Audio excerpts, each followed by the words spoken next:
जितने भी लोग बैठे हैं, मैं देख रहा हूं आयु की दृष्टि से भी, राजनीतिक आयु की दृष्टि से भी आदरणीय देवी सिंह जी भाटी सबसे बड़े हैं, इसलिए सबसे पहले मैं उन्हीं का नाम ले रहा हूं। हमारे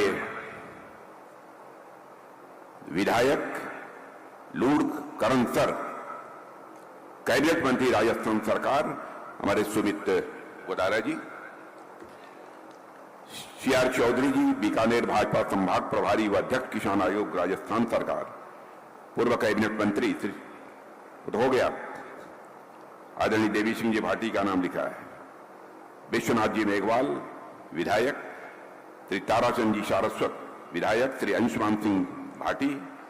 अंशुमान सिंह पहली बार आपको बोलते हुए मैंने सुना है, अच्छा बोलते हो। व्यास विधायक, सुश्री सिद्धि कुमारी विधायक बीकानेर, श्रीमती सुशीला राज पुरोहित महापौर, सुशीला जी ही संचालन कर रही हैं, सत्यप्रकाश जी आचार्य संयोजक लोकसभा बीकानेर, जालम सिंह जी भाटी जिलाध्यक्ष, रामगोपाल सुथार अध्यक्ष विश्वकर्मा कल्याण बोर्ड, श्री राजेंद्र नायक, शंपालाल गेरर और श्रीमती संतोष बावरी, जुगल किशोर लाल और इस सभा में मौजूद मेरे सभी सम्मानित बहनों एवं भाइयों, लंबे अरसे के बाद आप सबके बीच मैं आया हूं। आप लोगों ने तालियां बजाकर, फूलों की हार पहनाकर और शब्दों के माध्यम से मेरा स्वागत किया है। आप जानते हैं भारत की परंपरा है और शिष्टाचार का तकाजा भी है। स्वागत, अभिनंदन और सलाम दुआ कभी एक तरफा नहीं होना चाहिए, इसलिए मैं भी अपनी तरफ से शीश झुकाकर आप सभी बहनों भाइयों का हार्दिक अभिनंदन करता हूं, आप सभी का मैं स्वागत करता हूं। यह कोलायत की धरती है, इसके इतिहास से मैं अच्छी तरह परिचित हूं और मैं कह सकता हूं यह मां करणी की भी यह पावन धरती है। श्री कोलायत सांख्य दर्शन की प्रेरणा की यह तपोभूमि है। मैं ऐसी पावन भूमि को पुनः शीश झुकाकर हृदय की गहराइयों से प्रणाम करता हूं। आज यदि आपके बीच में आया हूं तो अर्जुन राम जी मेघवाल के लिए आया हूं। अर्जुन राम जी मेघवाल लगातार 15 वर्षों से आपका प्रतिनिधित्व कर रहे हैं। संसद में वह किस प्रकार की अपनी भूमिका निभाते हैं यह भी मुझे बतलाने की आवश्यकता नहीं है। बहुत सोच समझकर ही हमारे प्रधानमंत्री ने इन्हें संसदीय कार्य मंत्री की जिम्मेदारी सौंपी है, इसलिए संसदीय कार्य मंत्रालय की जिम्मेदारी भी इन्हें सौंपी गई है। अन्य जिम्मेदारियां भी हैं, हमारे देश के लॉ मिनिस्टर हैं, कानून मंत्री भी हैं, लेकिन संसदीय कार्य मंत्री की चर्चा मैं क्यों कर रहा हूं? संसदीय कार्य मंत्री ऐसा होना चाहिए यदि कोई विपक्ष का यदि नाराज भी हो गया और संसदीय कार्य मंत्री एक बार उसके सामने खड़ा हो जाए, एक बार नाराज विपक्ष की भी पलक नीचे झुक जाए, ऐसा ही संसदीय कार्य मंत्री होना चाहिए। और यह कला मैंने देखा है कि हमारे अर्जुन राम जी मेघवाल के अंदर है।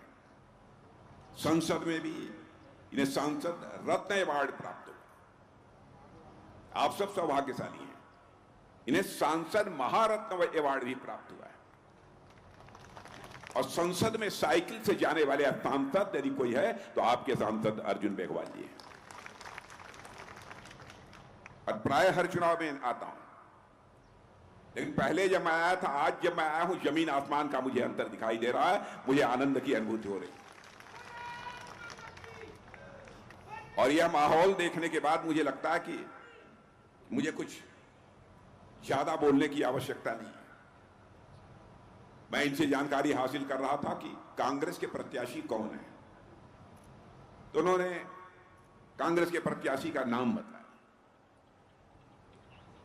लेकिन किसी ने मुझे कहा कि कुछ हमारी आस्था श्रद्धा की केंद्र के बारे में कुछ ऐसे शब्दों का प्रयोग किया था जो नहीं किया जाना चाहिए। मैं जानता नहीं हूं, लेकिन लोगों ने कहा मुझे। बहनों भाइयों, हमारी आस्था श्रद्धा यह अलग अलग हो सकती है, लेकिन किसी भी की आस्था और श्रद्धा के जो केंद्र बिंदु उस पर कभी चोट नहीं पहुंचाई जानी चाहिए।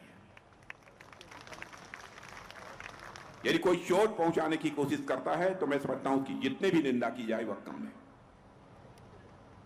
राजस्थान की धरती तो शौर्य और पराक्रम की धरती है, आज से नहीं है, हजारों साल का इतिहास है इस राजस्थान का। सारे महापुरुषों का नाम नहीं लेना चाहता, मैं तो बराबर इसके पहले भी राजस्थान आता था तो मैं यही कहता था, राणा की शक्ति, मीरा की भक्ति, पन्नाधाय की युक्ति और भाभा शाह की संपत्ति, यही जो है राजस्थान की पहचान है, यही राजस्थान की पहचान है। पिछले कुछ वर्षों से लगातार 5 वर्षों तक यहां पर कांग्रेस की सरकार रही है। कैसी सरकार रही है उस संबंध में मुझे बतलाने की आवश्यकता नहीं है, आप लोग मुझसे बेहतर जानते हैं। कानून और व्यवस्था नाम की तो कोई चीज रही नहीं गई। घर में घुसकर गला काट लेते थे, लोग मार दिए जाते थे, यह हालात थे। लेकिन हमारी सरकार आने के बाद भजन लाल जी शर्मा मुख्यमंत्री बने हैं। उन्होंने कानून और व्यवस्था को जिस तरीके से चुस्त दुरुस्त करने के लिए प्रभावी कदम उठाए हैं, इसके लिए मैं भजन लाल जी शर्मा को भी अपनी तरफ से बधाई देना चाहता हूं। मुझे जानकारी दी गई कि 9,371 आदतन जो अपराधी थे उनको उठाकर जेल में भेज दिया और 646 जो इनामी टॉप 10 श्रेणी के जो अपराधी थे, ऐसे सारे बदमाशों की भी गिरफ्तारी की गई। मैंने कानून और व्यवस्था को चुस्त दुरुस्त करने के लिए जो भी कदम उठाए जा सकते हैं वह भजन लाल जी शर्मा ने उठाए। और बहनों भाइयों, मेरी इस बात से आप सहमत होंगे, किसी भी क्षेत्र के विकास की पहली शर्त होती है चुस्त दुरुस्त कानून व्यवस्था। यदि चुस्त दुरुस्त कानून व्यवस्था नहीं रही तो मैं मानता हूं कि क्षेत्र का किसी भी सूरत में विकास नहीं हो पाएगा। अभी कुछ ही समय पहले 3-4 महीने पहले विधानसभा का चुनाव हुआ है राजस्थान का। उसमें भी कई सार्वजनिक सभाओं को इस राजस्थान में मैंने संबोधित किया था। अब 4 महीने के बाद फिर लोकसभा चुनाव आ गया। बहनों भाइयों, हमारा तो यह मानना है, जैसा प्रधानमंत्री जी ने एक पहल की है, एक देश एक चुनाव होना चाहिए। बार बार विधानसभा चुनाव, लोकसभा चुनाव, नगर पालिका चुनाव, नगर पंचायत चुनाव, गांव पंचायत चुनाव, एक देश एक चुनाव होना चाहिए, वन नेशन वन इलेक्शन। और हमारे प्रधानमंत्री जी ने पूर्व राष्ट्रपति आदरणीय रामनाथ जी कोविंद के नेतृत्व में एक कमेटी बनाई और उस कमेटी ने भी अपनी रिपोर्ट महामहिम राष्ट्रपति महोदया को सौंप दी।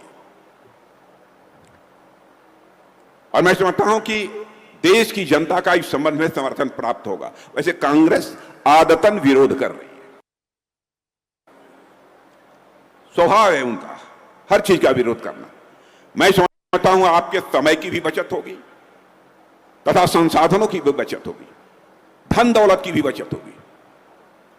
एक साथ लोकसभा और विधानसभा के चुनाव करा दिए जाए और जितनी स्वायत्त शासी संस्था हैं, मैंने ग्राम सभा से लेकर ऊपर तक जिला पंचायत तक, यह सब सारे चुनाव एक साथ करा दिए जाएं। बस 2 बार चुनाव 5 वर्ष में हो, उसके अलावा चुनाव किसी भी सूरत में न हो।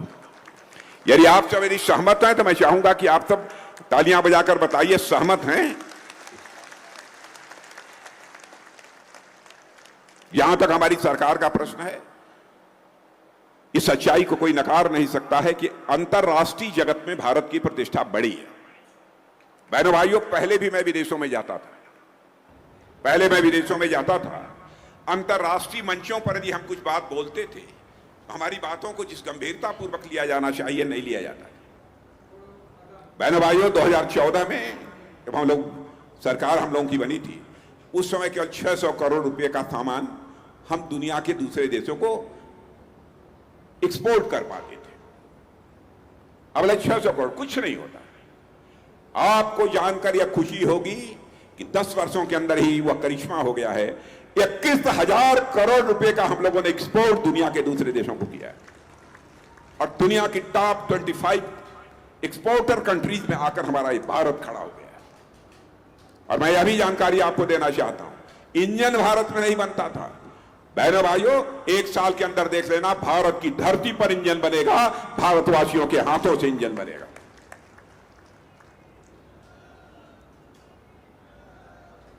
लेकिन मुझे तकलीफ होती है कभी कभी, और मैं सच बताऊं, मुझे हार्दिक पीड़ा होती है कभी कभी।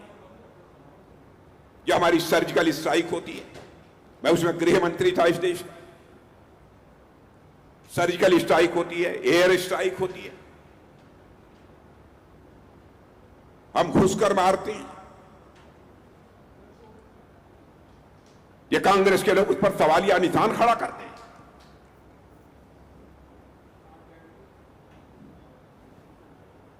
हमारे सेना के जवानों की शौर्य और पराक्रम पर यह प्रश्न चिन्ह लगाने की कोशिश करते हैं। बहनों भाइयों, कोई भी देशभक्त होगा, उस समय हमारे सेना के जवानों ने जो शौर्य और पराक्रम दिखाया था, उसकी सराहना करनी चाहिए थी, संदेह व्यक्त नहीं करना चाहिए। वो प्रमाण मांग रहे हैं, प्रमाण दीजिए कि आप लोगों ने सर्जिकल स्ट्राइक की, एयर स्ट्राइक की। अरे सारी दुनिया को प्रमाण मिल गया, आप ही को प्रमाण नहीं मिला। केवल देश की जनता को गुमराह करने के लिए। इसके पीछे यथार्थ कुछ नहीं है, सच्चाई कुछ नहीं है मेरे बहनों। इसलिए मैं आप सबसे निवेदन करना चाहता हूं, फैसला आप सबके हाथों में। आप ये कल्पना करिए, भारत को लोग दुनिया में कहते हैं भारत ये गरीबों का देश है, बेरोजगारों का देश है। सुनेंगे 2014 में जब हम लोगों की सरकार बनी थी, धन दौलत, इकोनॉमी, अर्थव्यवस्था के आकार के मामले में यह भारत दुनिया में 11वें स्थान पर खड़ा था। आपको जानकर खुशी होगी, आज हमारा भारत 2 साल पहले ही अर्थव्यवस्था के आकार यानी इकोनॉमी की साइज के मामले में दुनिया की टॉप 5 कंट्रीज में आकर खड़ा हो गया। दुनिया के 5 देशों की कतार में आकर खड़ा।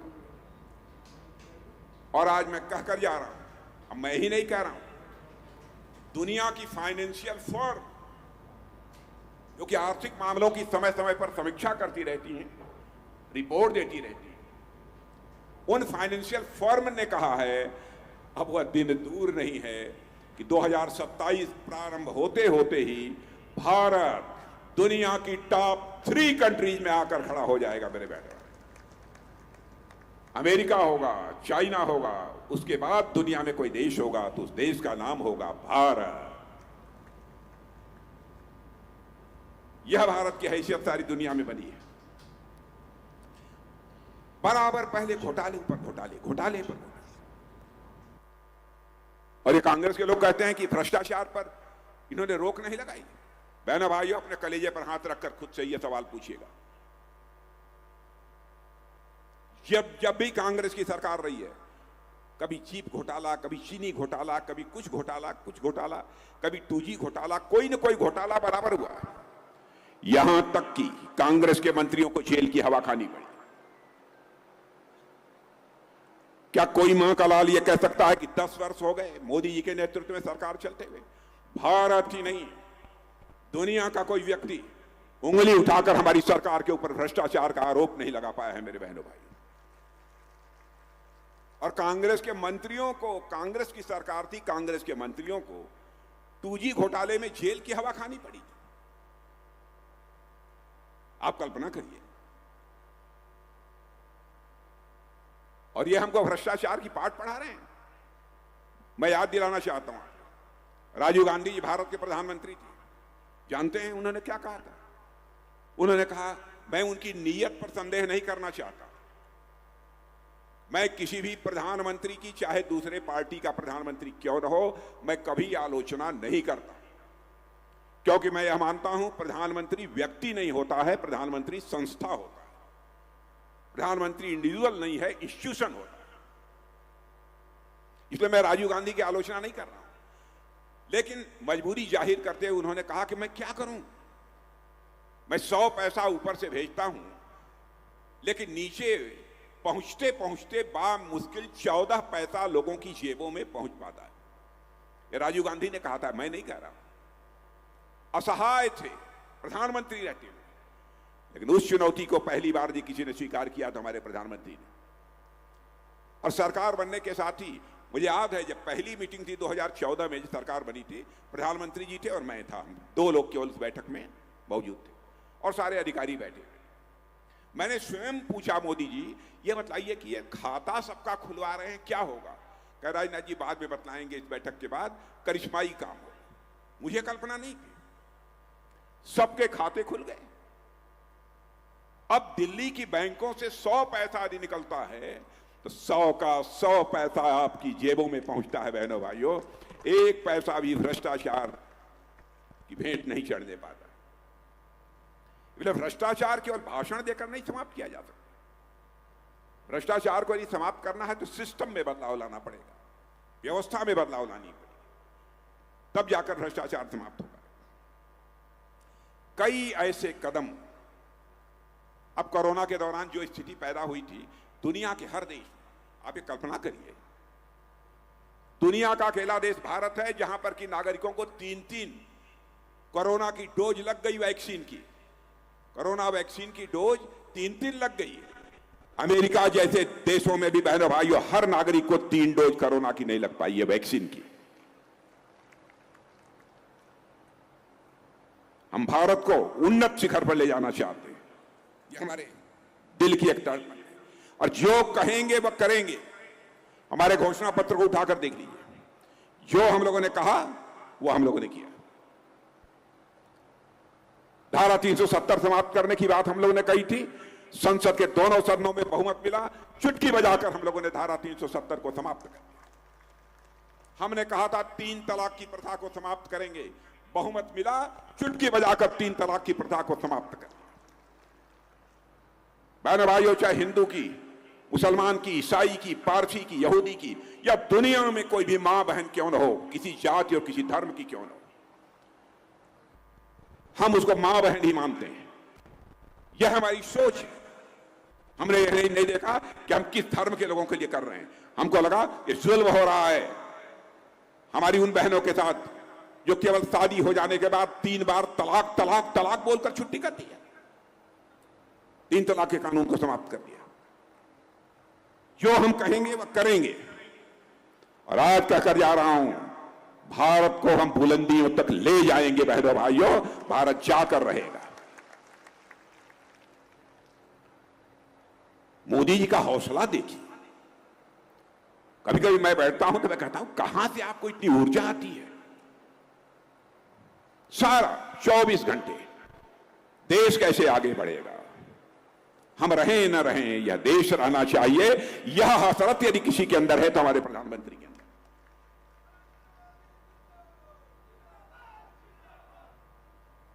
अब बैंकों की दृष्टि से जो काम किया है मैं चर्चा करूंगा तो बहुत लंबा समय लगेगा, बहुत विस्तार में नहीं जाना चाहूंगा। क्या हुआ है, बैंकों की भी हालत बहुत खराब थी, बहुत खराब थी पहले, लेकिन उसमें भी काफी हद तक अब सुधार हुआ है। नॉन परफॉर्मिंग एसेट जो लगभग 11% से अधिक हुआ करता था, वो घटकर 3% पर आ गया है। सभी जगह आपको यह सुधार देखने को मिलेगा। और इसीलिए मैं आप सबसे क्या क्या हुआ है, गैस चूल्हा मिला है, शौचालय हुआ बना है, लोगों के लिए आवास मिला है। और मैं ये कहकर जा रहा हूं, जिन लोगों को ये आवास नहीं मिला है, जिनके पास कच्चे मकान हैं, उनको पक्की छत मिलकर रहेगी। मेरे बहनों भाइयों, पक्की छत मिलकर रहेगी। एक घर भी हम शेष नहीं बचने देंगे।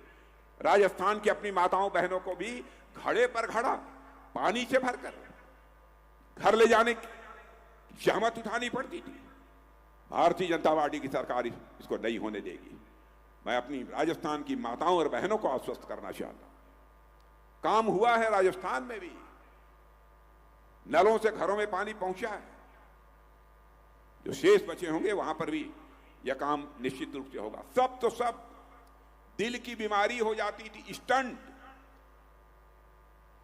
जो पहले लगभग 1 लाख रुपए से अधिक में मिलता था, आप जानते हैं अब स्टंट 7,500 में आ रहा है। बहनों भाई, यदि दिल कभी ज्यादा धड़कने लगे तो चिंता मत करना, लाख रुपया खर्च करने की जरूरत नहीं होगी, 7,500 में काम हो जाएगा। यह है भारत। तो भारत आगे बढ़ रहा है। इसलिए मैं आप सभी लोगों से, 25 करोड़ लोगों को हम लोगों ने गरीबी रेखा से उनको बाहर करने में कामयाबी हासिल की है। यही कहना चाहता हूं, मोदी की राजनीति का ट्रैक रिकॉर्ड बहनों भाइयों बेहद शानदार है, और इसलिए शानदार है कि हम जनता को जनार्दन मानते हैं और कांग्रेस लोग अपने परिवार को जनार्दन मानते हैं। सोच का अंतर है, इस कारण हमारा देश तेजी से आगे बढ़ रहा है। इसलिए मैं आप सबसे अपील करने आया हूं कि बहनों भाइयों, हमारे मेघवाल जी, परिचय कराने की कोई आवश्यकता नहीं है, आप सब अच्छी तरह उनसे परिचित हैं। एक बार तोड़ दीजिए, देश का रिकॉर्ड तोड़ दीजिए, अपील करना चाहता हूं, क्योंकि अब आ गए हैं देवी सिंह जी भाटी। हमको बहुत कमी खलती थी, मैं तो केंद्र में भी बातचीत होती थी तब भी लोगों से मैं कहता था, और मैं आश्वस्त हूं, आश्वस्त होकर जाऊं पक्का। मेघवाल जी, तालियां बजा रहे हैं।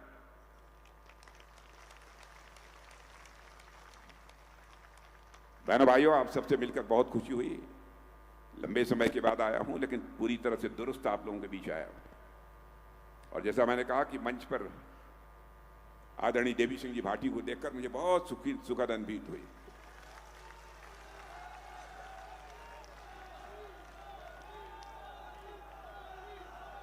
और अंशुमान को मैंने देखा, जितने लोग खड़े थे सबसे लंबा कोई था तो अंशुमान भाटी।